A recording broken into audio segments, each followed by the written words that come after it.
Hello, one and all, and welcome to the podcast we call the Fantastival with myself, Stephen Nussbaum. In the podcast, where I invite my guests to come on, talk to me all about their musical taste, their memories, their influences, and they get to collate their fancy festivals, which I have christened a Fantastival. I hope everyone is well. And before we start this one, just say a massive thank you to Jason and Rich from A, who were my last guests on episode 157. A, superb band. Superb lads, great chat, a crazy fantasy festival. It was an honour to have them on the podcast. So if you've not heard the episode, please go back after you've listened to this one and check out the guys. A great episode, like I said. So that was 157. This episode is 158. And for this episode, I'm delighted to introduce musician, singer, songwriter, former drummer and co-songwriter in the band G. Ladies and gentlemen, you must know who it is. It's Mr. Matt James. Hello, Steve. How you doing? All good, Matt. I'm so glad to have you on the Fantastival podcast. I can't wait to talk to you, but I always like to check in with my guests before we talk about music, about their mental health. I was saying I've been on a mental health course, but it's something I'd like to do just to make sure everyone's doing well. So, Matt, as a starting point, mate, how you doing? I'm good. Yeah, I'm lucky. You know, my mental health has been pretty good all my life. You know, I had a father who suffered terribly from mental health issues. You know, and but thankfully it had. You know, although that affected me earlier on in life, you know, it hasn't. Personally, I don't have any problems in that respect. But I certainly do understand. I have a lot of sympathy for anyone who does. You know? So yeah, you know that's really good that you're keeping an eye on it and learning about it, and you know, spreading that love, really.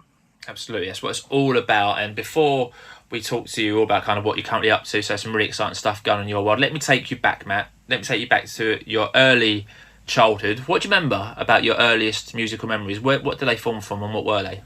I think, you know, in these early 70s, I can actually remember the top of the pops bands at the time, you know, the glam rock, Slade, the Sweet, all that. So those are probably my earliest memories, you know. And I actually remember making a cardboard guitar to look like Dave Hill from Slade and being allowed down to watch Top of the Pops in my pajamas, jumping around the room. And I mean, that they must have thought, why is he coloured in a guitar and cut it out like a star? You know, not like a normal guitar. It was a star guitar like Dave Hill.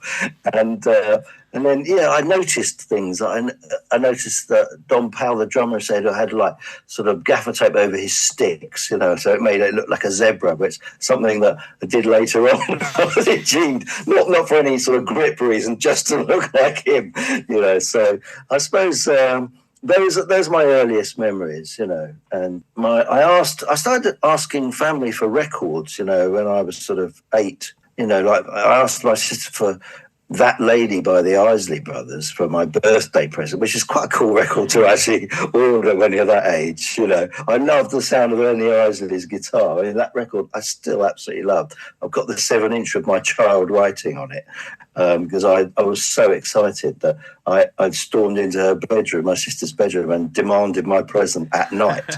And we noted that on the 7-inch single cover, wrote on it.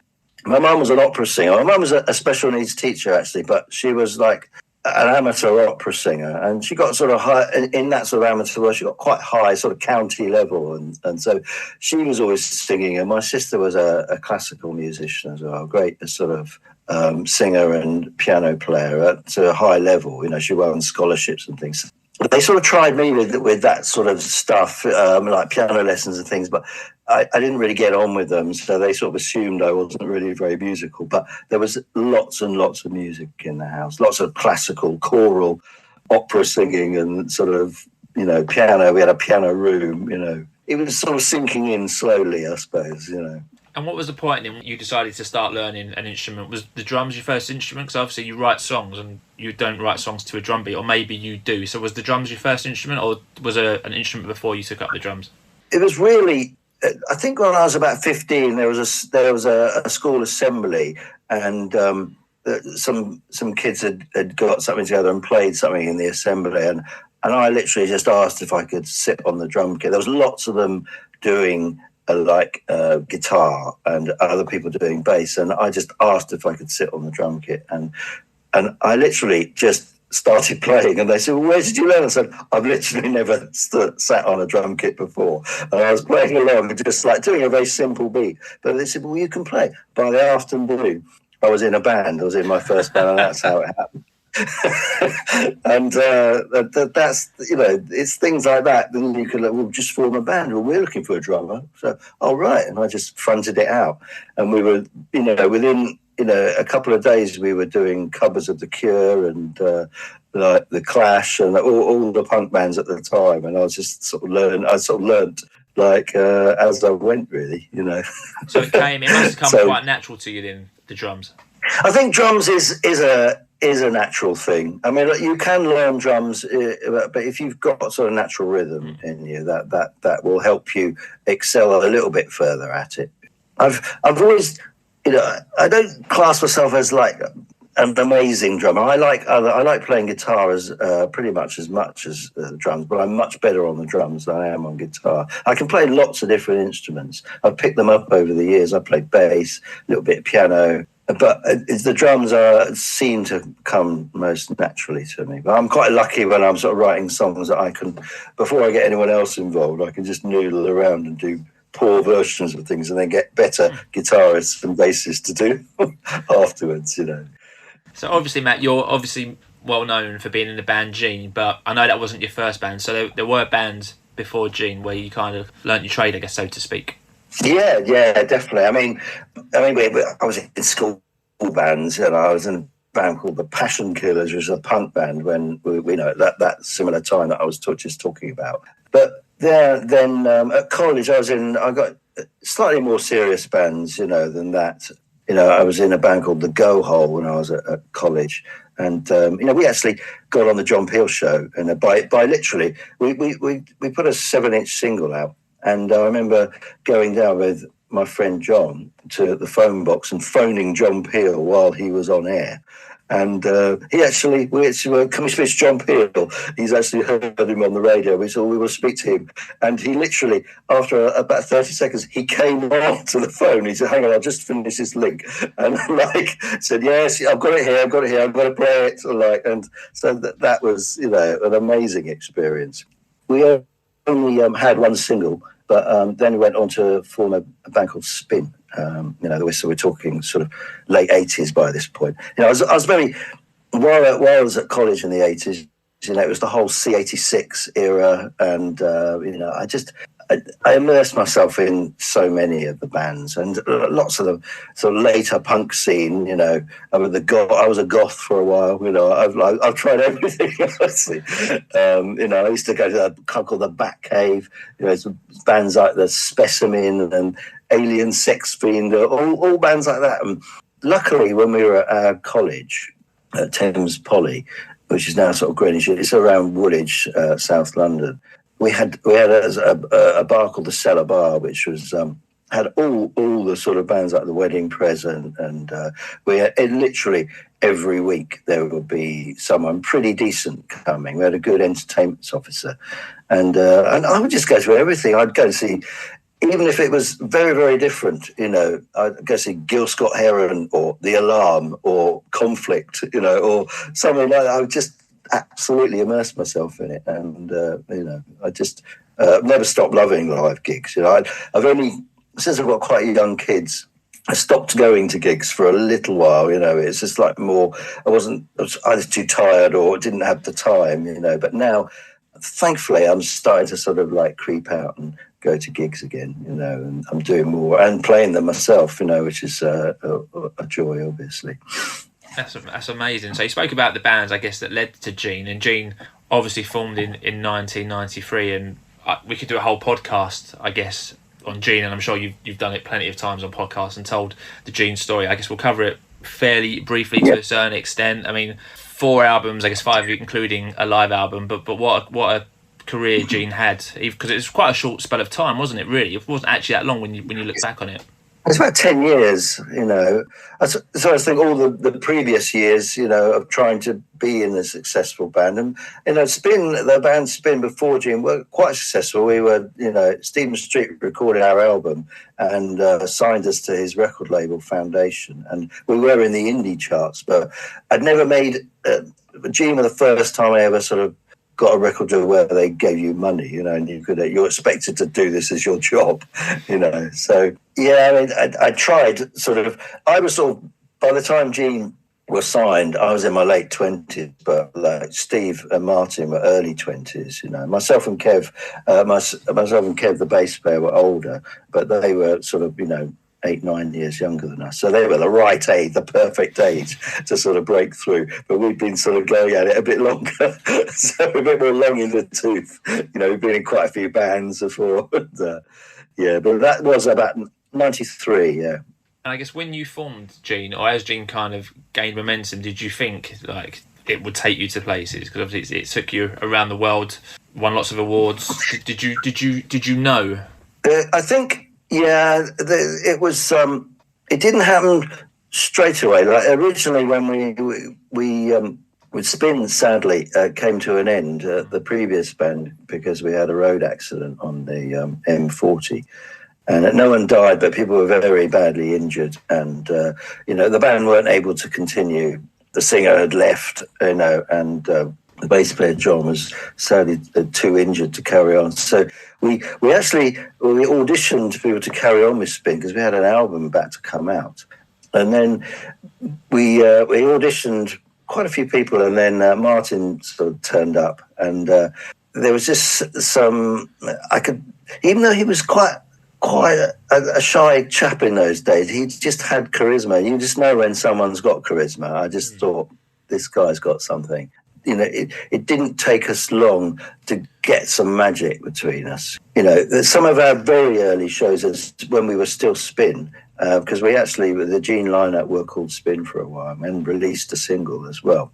We hadn't quite found our sound then. We were sort of doing what was popular, like sort of shoegaze, like our early stuff. We were listening to Ride and all the bands who were like similar ages to us, and we were sort of the My Bloody Valentine, trying to do what they were doing a little bit, or that indie dance scene. And then I suppose Gene was the first time we developed our own sound. And when we wrote the single For the Dead, which was our first single, we realised we had a sound that none of our contemporaries really had, It was a sort of hybrid. I mean, Martin was very influenced by the Smiths and Morrissey, but the rest of us, I like that band, but the rest of us were very into sort of, the Faces and, classic rock, the Stones, the Who, the Beatles, and lots of, Big Star, lots of other things like that. So it was an interesting hybrid, what we had. Yeah, I just think there was real chemistry. I mean, a lot of people will say that, when the chemistry hits, but we had to work at it, but we knew it was there, if you know what I mean. Yeah, absolutely. I guess by the time it finished, were you ready for Gene to end? Obviously, a lot happens in that spell. Musical styles come and musical styles go. Were you ready for it to end at the point it ended? No, well, I didn't really want to end it. I didn't really see the point. I thought, well, we don't really need to split up because we could probably, could do it less. We don't have to record out. We could sort of come back together, and we still had thousands of fans, and we could, sell out quite large venues if we wanted to, But I think Martin just called a day on it and wanted a very clean break from it, and that you just got to respect that. When someone's not up for it anymore, I mean, people would certainly realise when a member isn't quite doing it with full gusto that you have to be in a band and do it well and pull off a live gig. You have to be 100%, going for it. So yeah, if somebody feels that they can't give that, then you just got to respect their opinion. But personally, I didn't want to split. That was 2004. Sorry, 94. So it's a sort of 10-year, 94 to 2004 sort of time, a Gene era. But I would have happily continued because I loved being in Gene, really. Yeah, I mean, you stayed in the music industry, didn't you? So, although Gene ended, you did stay in the music industry for a few years and done a bit of session playing and managed a band, I read. Yeah, I managed a band called Moa, and sort of punk band, brilliant band. They were just really off the wall. The singer, Matt, was a great songwriter, actually. And so we did that. We signed there to Graham Coxon's label, Transcopic, and that was fun. I was back to sort of driver. In fact, instead of being driven around the van, I was actually driving the van, and sort of go back to sort of little tiny gigs and loading the gear in the back. And it took me back to those days, but I loved it. I did a bit of session drumming.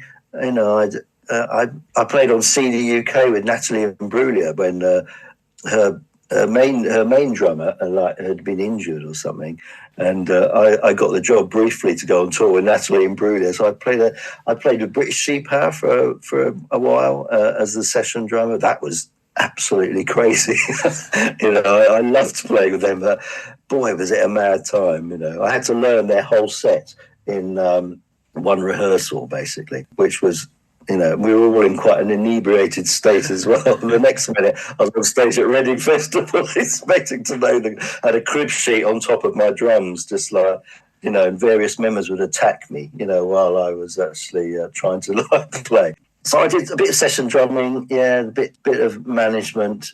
If I'm honest, the session drumming doesn't appeal to me quite as much as actually playing your own stuff. Really, the management, there's some magic in management. You really get a lot of pride in that. But the band I managed were sort of quite. They're sort of proper left field band, and didn't manage to sort of like break through to the mainstream. And you get that happening more now. Bands like Idols and stuff are like a properly left field band, but they're huge, And but anyway, we didn't quite do that with Moa, but we certainly gave it a go. You mentioned your solo stuff, so you did take a break from the industry 2008 due to 2020 through to that. So I guess what was the impetus then to return that? Was there a turning point that made you think, actually, I wanna get back into this and release my own stuff? What kind of propelled you to get back into it?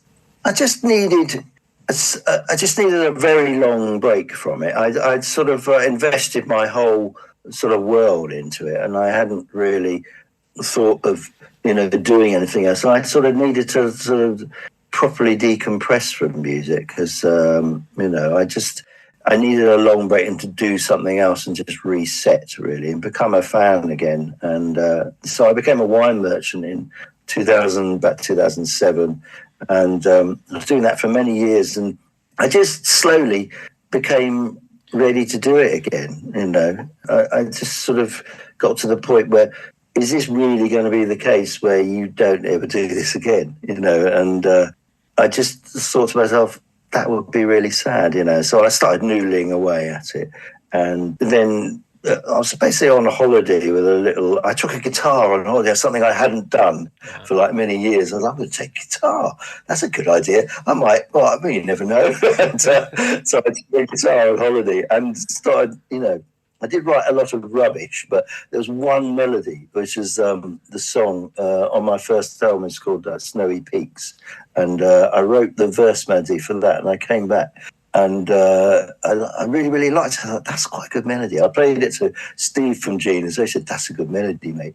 And that was the sort of first thing I thought I could maybe sort of start writing on my own. But I couldn't really sing then, as I had to have, singing lessons. I used to sing backing vocals for Gene, but I hadn't really much of a voice to speak of. I've developed my voice massively over the past 3 years, I had one, about 12 singing lessons, and then I've just been on my own, just doing it more and more. And I found I've got a better voice than I thought I had, actually.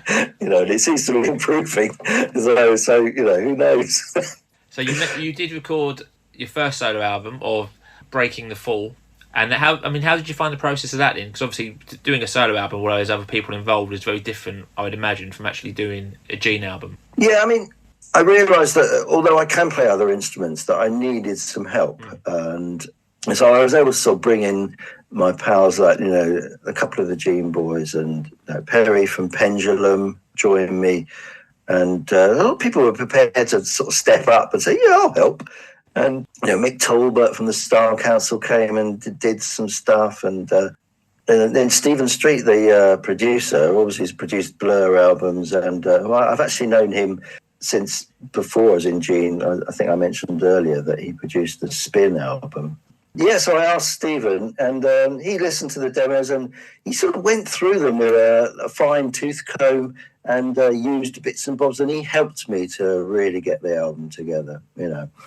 I would have liked to have made an album where we have a full band playing in a studio all the time, for a month or something, but that just wasn't. But there's no budget for that. I was just able to sort of kind of make the demos better, and Stephen Street really helped. And so it's a sort of it's a stepping stone album, my first album, but it's something I think it's I see it as the very best I could have done at the time, in my development as a solo songwriter, in terms of my voice, my writing, the lyrics, but I think I can do a lot better than that. But you've always got to hope you can push forward. But I'm very proud of that album. That I'm already thinking, on to the next stuff, and just push forward, really. Well, you talk about the next stuff. You've recently released a single, Sea of Trouble, which is a fantastic single. So congratulations on that, Matt. I guess tell us about Sea of Trouble, and it's just recently been released. Yeah, Sea of Trouble is. I had quite a tough 2023. Sadly, my sister died on Christmas Eve, 2022, and I juggled quite a lot in my life. With my wine, beers, and by then I was really getting quite ambitious to do music again as well. So I was sort of juggling that and all the pressures of having young kids and all. There was a lot of life I was sort of getting involved with and busy with, and then something tragic like that happens, which knocks you for six. And I had a lot of things to do with the estate, and it was an unexpected death as well. So there's a lot of stuff of coroners and things like that. So there was a lot of things, and it all became quite overwhelming. And I had to sort of put a lot of other things on hold with 2023. But the one thing I did get out of it was writing the song Sea of Trouble. And so I've been able to record that by the end of 2023 with a couple of friends. It sort of draws quite a nice line after that quite difficult year, really. So, but yeah, it's got a different sound to my early stuff. It's more Americana tinged. I sort of fell into Americana a bit unexpectedly, really. I moved to Hastings area in 2015. They got a big Americana scene in Hastings. I sort of started to go back to gigs again, and I've been looking for another musician I could play locally with, and I happened to meet pedal steel player John Hornig, who's in a couple of the Americana bands around Hastings, and he said, "Well, I'll play with you." And we've got this sort of indie Americana hybrid sound. And it sort of works pretty well. I think it's quite an interesting mix. I think I'm probably an indie kid at heart, and but I really like sort of the hybrid style. I love the sound of the pedal steel. So it's a trio of myself on acoustic, pedal steel, and a fantastic pianist and producer guy called Alex Hunt, who's another friend of mine. And it's quite a nice sound. I'm really proud of Sea of Trouble. And since it's come out on Friday, I've had amazing response to it. And it's streaming much quicker than any of my other releases did. So that's that. You can't stop looking at the streams when you're like a musician on Spotify. But this one, I noticed that it's going up.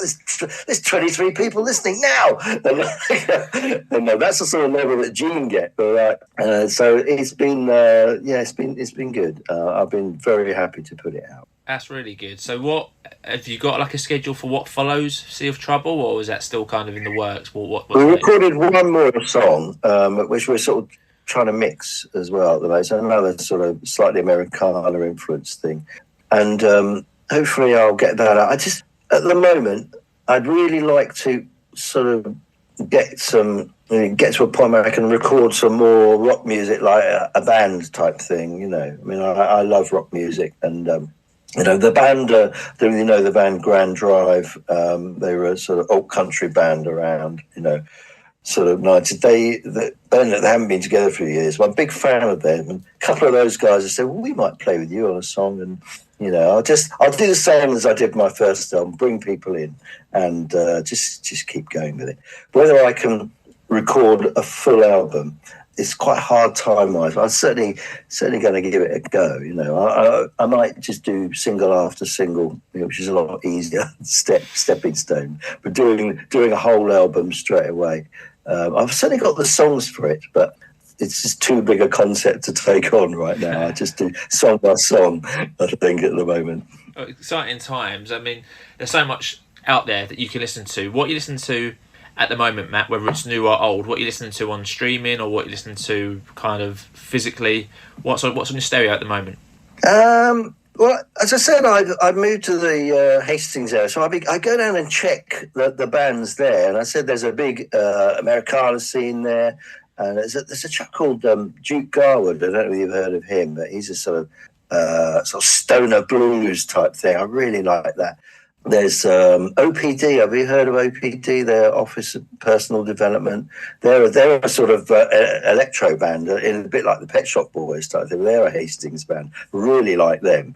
They're a lot of fun. They've got a sort of concept. It's like a sort of office type thing, and they're all in suits and just with laptops sort of thing. And but the songs are really, really good as well. I like them. I tell you what, I listened to this week. I bought his Lordship album. Do you know that? Oh, not yet. Yeah, James Warman is the Pretenders guitarist, and that's a proper like punk blues type thing. I think that's a really good record. Love his Lordship. You know, there was a band. A band in Newcastle. A friend of mine said that this is the best band we've got in Newcastle. They're called Ceramic, and he turned me on to them and he said that you've got to sort of help with these guys or just listen to them and tell other people about them. And I quite like them. So watch out for Ceramic. They're a northeast band. That's a great shout. I know the name. I know the name Ceramic. That's cropped up a couple of times. So some great shouts then. This podcast is all about you, Collate your fantasy festival. Are you a big fan of the festivals, Matt? I think you've obviously played loads with Gene, but you a big fan of the format? I love festivals. I absolutely love them, yeah. When we were in the band, I used to, there used to be a sort of summer routine of you'd have sort of like Monday to Thursday off, and then Friday, Saturday, Sunday you'd do festivals in UK and in Europe, and then back and have the sort of week off type thing. And I used to love that routine of the whole summer doing the festival thing. So, but before then, I went to festivals a lot. I mean, I think probably the first Glastonbury I went to was 86, I think. I remember the House Martins were playing, and it was Psychedelic Furs, was it? But I remember pitching my tent at Glastonbury, literally in front of the main stage, or just to the left of the main stage, and I could actually stick my head out of the tent and watch the bands, And so it was a much smaller Glastonbury. I mean, I certainly didn't pay either. We just to get the train down there and jump over the fence. All the kids from my college used to go. And I've been going to the festival. And then, obviously, Reading Festival. And, so Glastonbury and Reading are my two main ones. But obviously, with Gene, I enjoyed playing Benicassim Festival in Spain. We did a lot of Europe ones. And, I'm a big fan, So, it was nice to be asked to do this. Because I can picture the sort of the slots that you've asked me to fill, so I can... All right, it feels like a good time then to do your fantasy festival. So for any first-time listeners, the aim of the Fantastival Podcast is getting our guests to create their fantasy festival. So Matt gets to choose any 5 acts, one who must play one of their studio albums in full, and gets to choose an encore, which all of his 5 acts can perform together to end his fantasy festival, which can be any song by any act ever. So I mentioned I had the guys on from A in the last episode, so I had Jason and Rich on from A.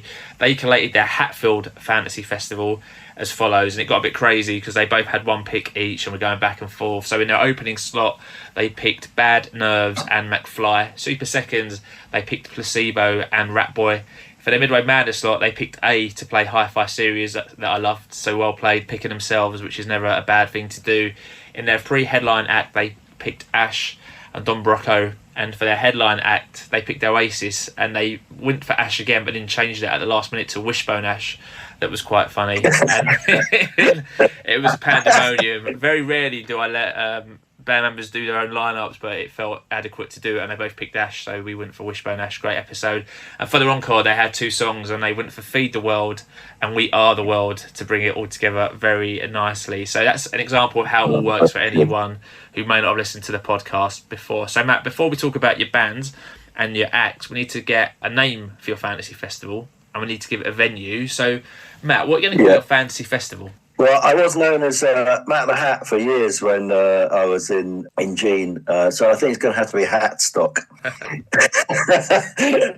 Yeah, that's a term coined by the NME, and they used to call me Matt the Hat, and I was named Matt the Hat was Ligger of the Year 4 years running in the NME, so we're going to call it Hatstock. All right, we've got Hatstock. And Matt, you can hold this anywhere you like. You mentioned Bannockassim, you used to like to play. You mentioned Hastings. We can keep it as local or as far away as what you want to do it, Matt. Big or small, anywhere in the world. So where do you want to hold Hatstock? Well, it's actually going to be in a field next to my house. I moved out of London in 2015, and I moved to about 8 miles from Hastings Rye. And we've got a field. We've got a small bit of land where we actually have a little festival here in the summer at just for like neighbours and friends and stuff.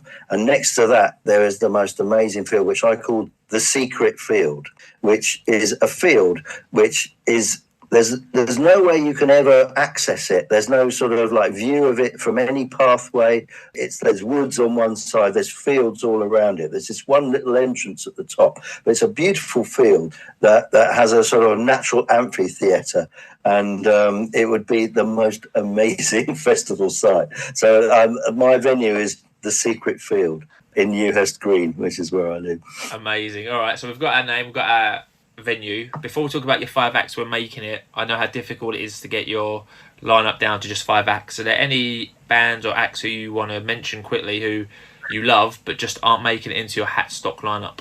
I mean, I've got a really long list here. I don't know whether you want me to read it. I mean, I was saying, this is the list I was choosing from. So I had like the Stranglers original lineup, Damned, the band playing the Last Waltz. I love the Last Waltz. I think is one of the 4 greatest live albums ever. Along with Thin Lizzy, Live and Dangerous, Aswad, Live and Direct, Ramones, It's Alive, Talking Heads, Birthday Party, The Who, Stones, Hendrix, Springsteen, Robert Johnson, Howlin' Wolf, Lightning Hopkins, Pixies, Cure, Neil Young, Bowie, Marvin Gaye. I mean, I could go on. Nina Simone, I thought Jeff and Tim Buckley could play. I love both of those. Obviously removing the sadness around those two. Kate Bush, Johnny Cash, it could go on and on. But I haven't. Everyone I've chosen for the festival is people that you can't see anymore. They're either no longer with us, or not together. So I just sort of. It would probably change on any different day. But seeing as that, I thought about people that I really want to see playing the songs that I love, because it's my festival in my field, So I just want to climb over the fence, walk down, and see these guys doing these songs. So it's a bit selfish in that respect, but it's your fantasy festival, mate. You get to do whatever you want. I love it when people talk about their missed acts, because that always tells me how much they thought about the festival element, and I can tell you've obviously thought about this a lot. So let's not delay any longer. Hatstock, 2:00. It's a lovely day in the Secret Field. Matt, who are you going to have open in your fantasy festival? Well, seeing as it's 2 till 3 slot, everyone's going to be a bit bleary-eyed, and I'm going to put Nick Drake on at 2. He's going to have the first slot. I just think it would be absolutely wonderful to have him playing his acoustic and sort of jazzy stuff. I'm a huge Nick Drake fan. I'm sure he's been chosen with your previous listeners quite a few times, But yeah, so Nick Drake, doing songs from his albums, I think Riverman by Nick Drake, where when the strings kick in and on that song, it's just one of the most beautiful moments ever written. I just love that. I just obviously he died when he was 7. when he died. And, I obviously didn't get to see him, but I didn't know about Nick Drake until I worked at Our Price Records when I was in Lewisham, when I used to live in South London. And there was a guy who worked with us there called Steve, who was he was a Nick Drake clone, and he dressed like him, he looked like him, and we all had our various time on the record deck, and every time that he had the shop to play, he put on Nick Drake, and that's when I got to hear about Nick Drake. So, I would have been sort of like mid-20s then, and but I've loved Nick Drake ever since. And a lot of people, he influences a lot of people, and so he's opening the festival. I love it. All right, Nick Drake, 4th time he's been chosen in a fantasy festival lineup. I love the point about working in a music shop, because I feel like I was the same. I didn't really know who Nick Drake was when I was 18 and I started working in HMV, and you very quickly learn about these kind of iconic acts who might not have had commercial success but are legendary in their own kind of rights as well. Yeah, I mean, when I was at Our Price, I was given the reggae section to run. So, I was like bringing in 7 inches from Jamaica with Jetstar. Do you know what? I was just going to say, you must have dealt with Jetstar Records. Yeah, we did. So all that stuff. And we had in Lewisham, we had a massive fan base of reggae. They used to come in and queue for their prees from Jamaica. And that was brilliant. And a lot of the other kids, some of them like jazz, some of them like soul, and I was a sort of punk indie kid. But I broadened my horizons massively when I worked at Our Price Lewisham. I appreciated that some of the kids we worked with just like pop music. They like Kylie, they liked the Stock Aitken and Walkman stuff, and I really got to like appreciate that as well. It was a very good thing. We didn't get paid very much, but it was a very good time, I must say. Formative years. Great stuff. All right, Nick Drake is your first choice. He's going to give us an hour, then we'll take a half-hour break. That'll take us to 3:30. It'll be time for your Super Seconds act, Matt. So who are you going to have in your Super Second slot? So second slot is another one, and is Bill Withers, actually. And I think I was saying that, in my very hastily announced list of the 4 greatest live albums of all time, and I think probably Bill Withers live at Carnegie Hall is probably the best live, in my opinion, the best live album of all time. And I don't know if you know that album, but it's just the moment it starts, you're just transported and transfixed, really. And I love the songs. I love his sort of chat in between the songs. And when I hear live at Carnegie Hall, I always want to be the drummer. Massive. The band were absolutely awesome, but it's the drummer I want to be. It's all the rim shot, and it's just brilliant rhythm section. And I suppose in the early 70s, when I was, I remember Lovely Day being on the radio, actually. I didn't sort of really get into Bill Withers at that point, but it's another one. I probably started listening to him from Our Price Lewisham days as well in the early 90s, So, but I've absolutely, there's a song called Grandma's Hands on live at Carnegie Hall, which is just brilliant, heartbreaking, absolutely brilliant song. And very, very good live, it's just amazing. So, yeah, I think he would hot it up a bit, and Nick Drake would be quite sort of like folky, and then he would bring in a funk sort of like element as well. And it would just sort of like, so, the acts are going to change massively very soon, So, yeah, just get people in the mood. All right, sounds great. First time Bill Withers has been picked in our Fantasy Festival lineup, so a new name to add to our roster. I've not heard that live album. Obviously, I know a few of his major hits, but I haven't heard that live album, so I look forward to listening to that, Matt. It sounds great. Live at Carnegie Hall. Yeah, sounds really good. All right, so Bill is going to play from 3:30 to 4:30. We'll take another half-hour break, and it'll be time for the Midway Madness slot, Matt. So who are you going to have play Midway Madness? So Midway Madness set is going to be The Faces. I wonder if anyone's chosen them before. So the Faces were musically the biggest band to influence Gene.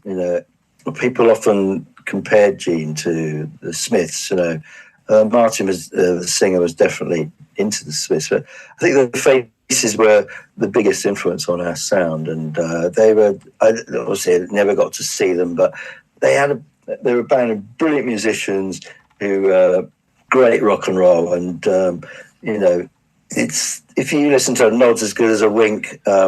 It's just an absolutely brilliant album, and the song "Debris" by the Faces influenced Gene's first single massively. And I always wanted to see it. I remember there's footage of the Faces on Top of the Pops, and the footballers comes out and it's being kicked around, and with John Peel jumps on stage and they kick a football. So the Faces would be playing and doing their rock and roll stuff and getting everybody dancing and probably kicking some footballs out into the crowd as well. That's a great shout. I think the Faces have never been picked before for a fantasy festival. Yeah. So again, you've out your first 3 acts to a new names. Obviously, I know again most of the Faces hits, but I've got a greatest hits album, but I couldn't tell you any kind of specific albums by them. But a great band from what I've heard as well. Yeah, I think Nods as Good as a Wink is my favourite Faces album. Go and check that one out. Definitely. All right, great shout. So the Faces are going to play from 5 till 6. 3 acts down, 2 acts to go. So your pre-headline actor on next. They're going to get an hour and a half from 6:30 to 8 o'clock. So Matt, who are you going to have follow the Faces? Well, this is a band I know you would have had multiple times, and I'm actually going to go for the Beatles. They're not going to headline. They could have headlined, of course, but they're going to be playing my favourite album of all time, which is the White Album. And I must say, it would be very, very difficult to pull the White Album off live. I'd really like to see them having a go at it. But it's a double album for a start, and it's just full of quite experimental music. I never get tired of listening to it. I've listened to it hundreds and hundreds of times. I always find something a bit new in it, and a different songs become my favourite. I think generally I settle on the Lennon song "I'm So Tired" as my favourite on the White Album. But I like "While My Guitar Gently Weeps." I like back in the years, I like it all. I suppose I could live without Obla Di, Obla Da. But all of them are firing on all cylinders on that record. It's just such a brilliant, varied, bananas record that can only be made by people at the height of their powers, really. And it's so I'd obviously we'd all have loved to see the Beatles. I was taken to Shea Stadium once, and we were on tour in America just for the baseball, But it was really quite a moment to think, wow, this is where the Beatles played. So yeah, it's they're not quite headlining. But my favourite band of all time are going to headline. All right, so we've got the Beatles. 11th time they've been picked for a fantasy festival. So you're right, Matt, not their first dalliance in the fantasy festival, although only the second time they're not headlining. So you've gone against the trend. I love it. They're not headlining, they're second. So you mentioned your favourite band are going to be your headliners. So they're going to get 2.5 hours to follow the Beatles. So Matt, don't keep us in suspense any longer. Who are you going to have headline Hatstock? The Clash. The Clash are a band I always wanted to be in, and kind of, again, I didn't want to be Joe, I wanted to be Top, I wanted to be the drummer in the Clash. But I wanted to sort of hang around with them and just kind of, they just looked so cool. But the songs are so fantastic as well. And yeah, I think I liked the Stranglers very much as well in my sort of like youth and punk years, but the Clash I just think would tear it out. And I did actually get to see the Clash. I saw the Clash on the Combat Rock tour when I was a kid, and I pushed my way to the front. I didn't know what was coming when the Clash were a band that instead of like walking on stage, they ran on stage, and I just took that, and the place, it was absolute pandemonium. I pushed my way to the front. And I didn't know what was coming, and it went crazy. And I was like, "Wow, you live or die here. You just got to survive. You got to hang on to people." I remember, like when the Jam used to come on, like Paul Weller's dad used to come and go, if anyone falls down, pick them up. Here they are, the Jam. And everyone used to go absolutely crazy. But when the Clash came on, it was that sort of bang sort of feeling, and people, just pogo and going nuts. And but that was slightly later on in there. I would love to have seen them in a small gig early on, but so the Clash are going to be my headline. Brilliant stuff. 7th time they've been picked in the Fantasy Festival lineup. First time headlining. So the first time they're going to headline a Fantasy Festival, and they're going to play it in the Secret Field. So they're going to give us 2.5 hours. And at 11 o'clock, the Clash are going to invite back on stage the Beatles, the Faces. I mean, that's a rowdy bunch you got on stage there, Matt, as a starting point. And Bill Withers and Nick Drake. So you've got a wealth of talent now on your stage in your Secret Field, and all looking at you, Matt, saying, right, you get to pick the last song to end your Fantasy Festival on. So, Matt, what song are you going to have your 5 fantasy acts play to end your Fantasy Festival? I mean, I was thinking of probably going David Bowie Hero, so a lot of people do that. But, I mean, that's been done in quite a lot of... I mean, I think it's probably been done too many times. One song that I really, really like, when Gene, who did our biggest ever gig at the Albert Hall, we did a cover version by Nick Cave called The Ship Song. And we finished our set at the Royal Albert Hall. And it's a really anthemic, beautiful song. And I'd really like everybody to return to the stage and sing The Ship Song by Nick Cave to finish the festival.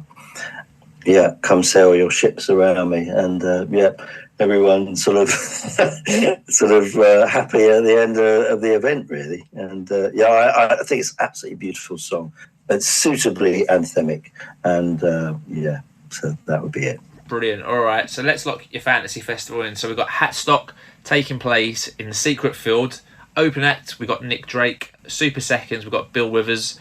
Midway Madness, we've got the Faces. Pre-headline act, we've got the Beatles, and they're going to play the White Album in full.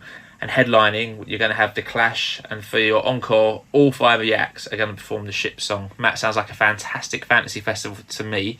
You happy to lock that one into our Fantastival vaults? Oh, definitely. Please do. Great stuff. So, Matt, before we finish in, obviously, we've just spoken about the recent release single. What are your plans for the future, or what would you like to do? I know we've covered it briefly, but I guess what in the next year or so, or 2024 through to 25, what in the kind of best case scenario, what would you like to get out there?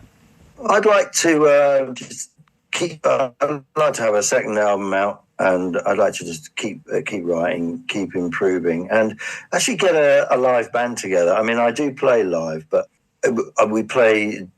John, my pedal steel friend, we play as a duo, so it's quite sort of stripped down. I'm on acoustic, I play a little foot percussion and stuff, but I would really, really like to move towards a band, and tour a bit further afield than London and Hastings, and get out to do some festivals. Really, that would be a very happy me, just be able to sort of do a bit more about it. And I'll certainly try my best to sort of keep moving towards that. Really, I'd love to have a live band. In terms of live dates, you got any live dates at the moment scheduled? I'm going to do Record Store Day. I'm going to do it, but I can't quite announce it yet. But I am going to do. So that's April the 20th, isn't it? I'm playing a gig for a journalist's birthday, but that's a private gig. But and then so my next sort of anyway is going to a Record Store Day, but I will announce it on my socials. Brilliant stuff. That leads beautifully into giving your socials a plug. So if anyone is listening and doesn't follow you, Matt, on your socials, let's give your socials a big shout out. So where do people find your social channels? So my Twitter is at Music Matt James. It's double T, Music Matt James. Everything's musicmattjames.com is my website. Facebook. Facebook.com/Music Matt James. So it's always Music Matt James, really. That's where you can find me. And so I was quite new to social media. I'm sort of still learning it. Really, I sort of avoided it for many years while I was a wine merchant, But now you can't be doing music and not be on socials. So I'm sort of finding my feet and followers, I suppose. Absolutely. We'll get there. Social media, I guess, isn't going away anytime soon. It's become a pivotal part in the music industry. So that's it, everyone. Thank you for listening to the 158th episode of the Fantastival Podcast. And if you've enjoyed this one, please subscribe, give the Fantastival Podcast a review. So if you're listening on iTunes, you can subscribe like I just said, and you can give us a 5-star rating. If you're listening on Spotify, you can also follow the podcast. You can also rate the show, and you can also comment on the episode. So if you've enjoyed this one, please don't forget that. It's very important for the algorithms of the big world wide web. We have mentioned Matt's social accounts. You can also follow the podcast. We are on Twitter, so make sure to give us a follow at Fantastival P if you don't. We are also on TikTok and Loving Life as well. So if you are on TikTok, don't be shy. Give us a follow on TikTok. And if you're not on either of those platforms, you can email the podcast at fantastivalpodcast@outlook.com, as we'd love to hear from you. Unfortunately, on this podcast, we don't play music, but we do normally make playlists. So I'll get some tracks from Matt. We'll make a nice little Spotify playlist of all the chosen acts that he's spoken about. So if you scroll up in the episode description, there'll be a nice little link there, and we'll put some tracks onto that you can enjoy. So Matt, a huge thank you for being my 158th Fantastival Podcast guest. How have you found it? I mean, I loved listening to you talk all about your fantasy festival and all about your musical output. How have you found coming on the podcast? Yeah, I find it really enjoyable, and I've never done anything like that before with a fantasy festival, so it's a great idea, and thanks for having me. Really, it just sort of working my way through what I was going to put on was just a thoroughly enjoyable task, So thanks. Been a pleasure, Matt. Best of luck for the future. I look forward to seeing what the future holds for you. So I'll be back next week with episode number 159. So please make sure to join me for that one.